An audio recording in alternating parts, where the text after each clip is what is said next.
Hey folks, Phil Gallagher here for another week of Daily Death and Taxes. This week we're trying companions because, yeah, Legacy is pretty much at a place where you need to be playing a companion or your deck isn't competitive, and it's super sad to admit that, but that's basically where we're at. So we're going to try a essentially 2-drop taxes deck list that has Lurrus of the Dream Den.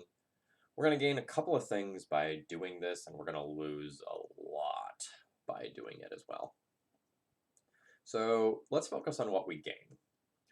Lurrus gives you the ability to recycle things from your graveyard, so things that sacrifice themselves pick up quite a bit of value.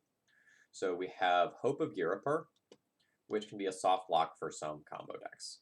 If you have Hope of Girapur and you sacrifice it and then replay it with Lurrus, you can keep your opponent from casting non-creature spells basically indefinitely. They can still cast them on your turn prior to you attacking with the Hope of Girapur the following turn.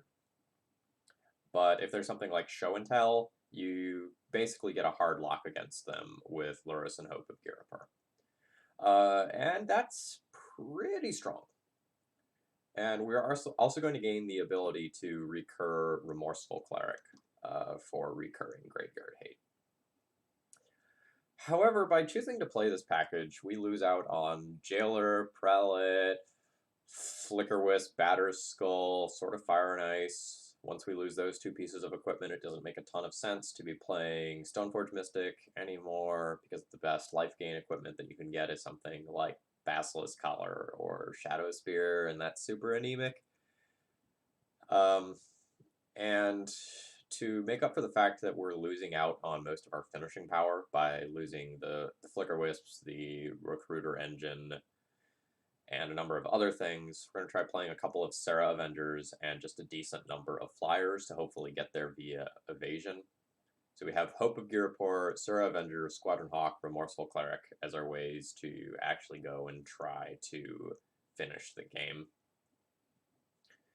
This is problematic in a number of ways, especially since Icefang Coatl is at least somewhat popular right now, and so is Baleful Strix due to like the Yorian piles trying to play like all 8 of those in there.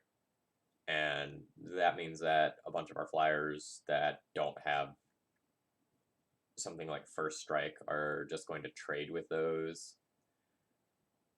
But it'll be okay because moving on. We're trying to play Charming Prince as a Flickerwisp replacement. They're really not the same. Flickerwisp interacts with your opponent's permanents, whereas Charming Prince doesn't. But at least Charming Prince can protect our own threats.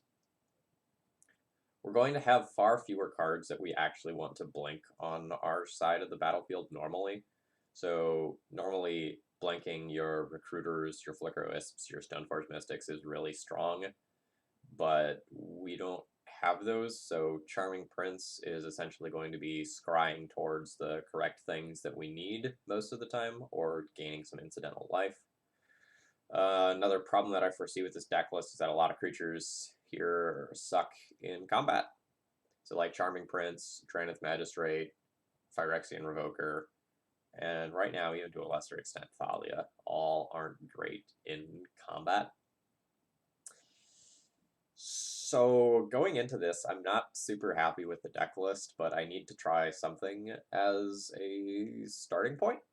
And I think you get to choose one of Squadron Hawk or Leonin Arbiter as sort of a key piece of your package if you're going to be trying to play a Lurrus version of the deck.